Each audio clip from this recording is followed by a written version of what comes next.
Good afternoon and welcome back to The Longing, where today we're going to continue reading Aesop's Fables.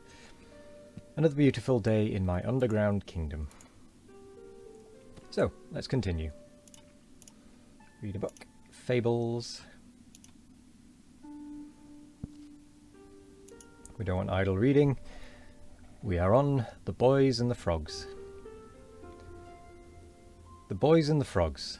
Some mischievous boys were playing on the edge of a pond and chatting Apologise, I will start that one again. The Boys and the Frogs.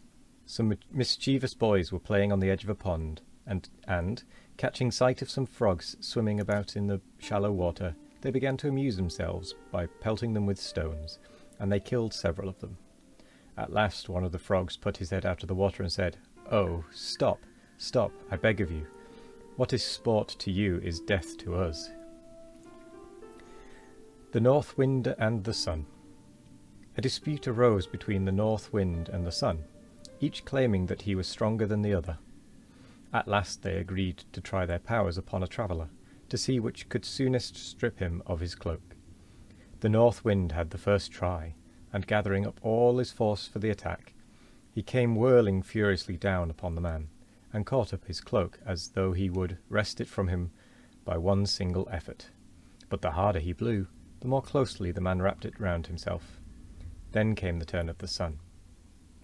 At first he beamed gently upon the traveller, who soon unclasped his cloak, and walked on with it hanging loosely about his shoulders.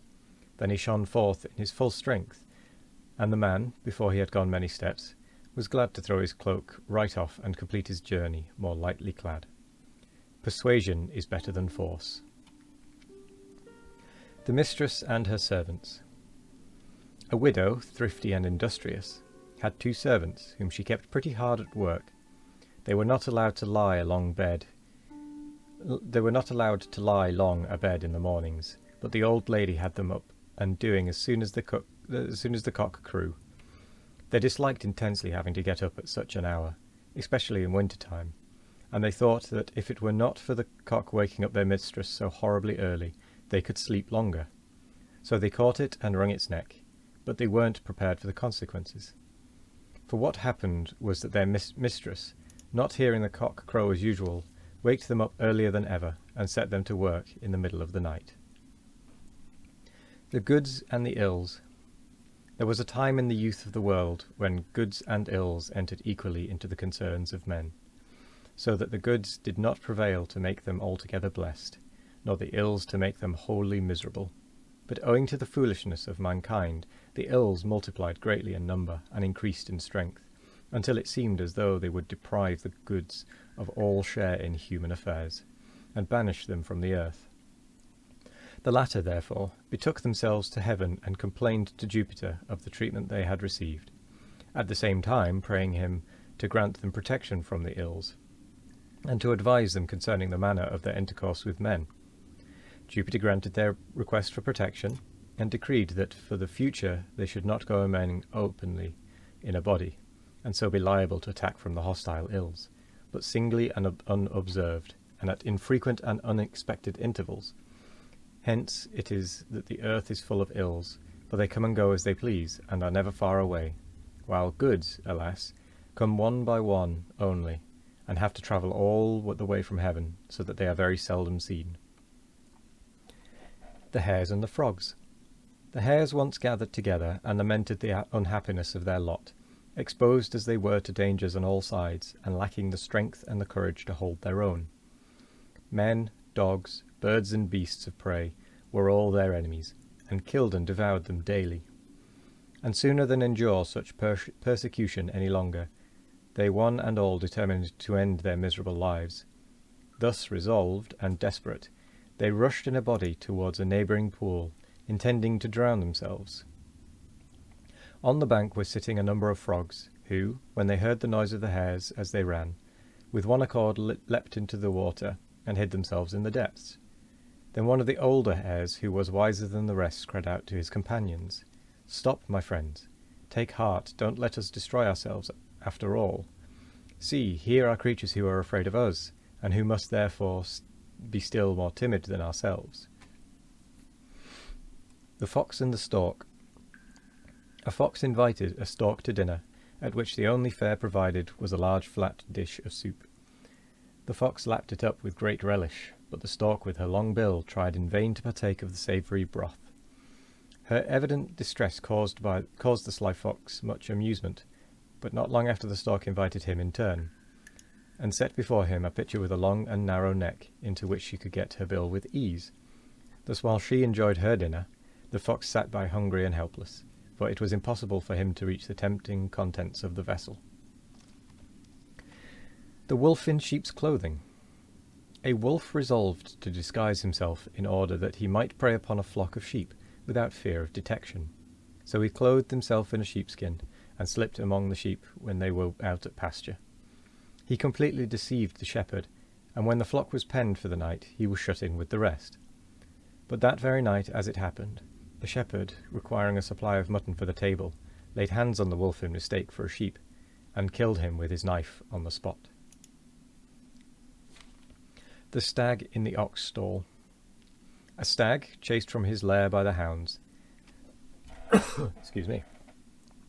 took refuge in a farmyard, and entering a stable where a number of oxen were stalled, thrust himself under a pile of hay in a vacant stall, where he lay concealed, all but the tips of his horns.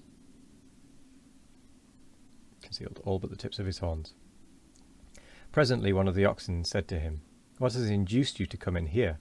Aren't you aware of the risk you are running of being captured by the herdsman?" To which he replied, "Pray, let me stay for the present. When night comes I shall easily escape under the cover of dark."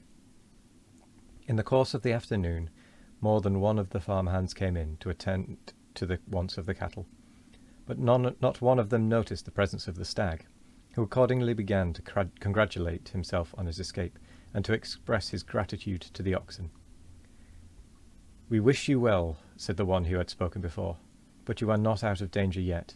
If the master comes, you will certainly be found out, for nothing ever escapes his keen eyes." Presently, sure enough, in he came, and made a great to-do about the way the oxen were kept. "The beasts are starving," he cried. "Here, give them more hay, and put plenty of litter under them." And as he spoke, he seized an armful himself from the pile where the stag lay concealed, and at once detected him. Calling his men, he had him seized at once and killed for the table. The Milkmaid and Her Pale. A farmer's daughter had been out to milk the cows, and was returning to the dairy carrying her pail of milk upon her head. As she walked along, she fell a musing after this fashion: "The milk in this pail will provide me with cream, which I will make into butter and take to market to sell. With the money I will buy a number of eggs, and these, when hatched, will produce chickens, and by I shall have quite a large poultry yard. Then I shall sell some of my fowls, and with the money which they will bring in, I will buy myself a new gown, which I shall wear when I go to the fair, and all the young fellows will admire it, and come and make love to me, but I shall toss my head and have nothing to say to them." Forgetting all about the pail, and suiting the action to the word, she tossed her head. Down went the pail. All the milk was spilled, and all her fine castles in the air vanished in a moment. Do not count your chickens before they are hatched. The Dolphins, the Whales, and the Sprat. The Dolphins quarrelled with the whales, and before very long they began fighting with one another. The battle was very fierce, and had lasted some time without any sign of coming to an end, when a Sprat thought that perhaps he could stop it. So he stepped in and tried to persuade them to give up fighting and make friends. But one of the Dolphins said to him contemptuously, "We would rather go on fighting till we're all killed than be reconciled by a Sprat like you." The Fox and the Monkey. A fox and a monkey were on the road together, and fell into a dispute as to which of the two was the better born. They kept it up for some time, till they came to a place where the road passed through a cemetery full of monuments. When the monkey stopped and looked about him, he gave a great sigh. "Why do you sigh?" said the fox. The monkey pointed to all the tombs and replied, "All the monuments that you see here were put up in honour of my forefathers, who in their day were eminent men." The fox was speechless for a moment, but quickly recovering, he said, "Oh, don't stop at any lie, sir. You're quite safe. I'm sure none of your ancestors will rise up and expose you. Boasters brag most when they cannot be detected. The Ass and the Lapdog. There was once a man who had an ass and a lapdog. The ass was housed in the stable with plenty of oats and hay to eat, and was as well off as an ass could be. The little dog was made a great pet of by his master, who fondled him and often let him lie in his lap, and if he went out to dinner he would bring back a tidbit or two to give him when he ran to meet him on his return. The ass had, it is true, a good deal of work to do, carting or grinding the corn, or carrying the burdens of the farm, and ere long he became very jealous, contrasting his own life of labour with the ease and idleness of the lapdog. At last one day he broke his halter, and frisking into the house just as his master sat down to dinner, he pranced and capered about, mimicking the frolics of the little favourite, upsetting the table and smashing the crockery with his clumsy efforts. Not content with that, he even tried to jump on his master's lap, as he had so often seen the dog allowed to do.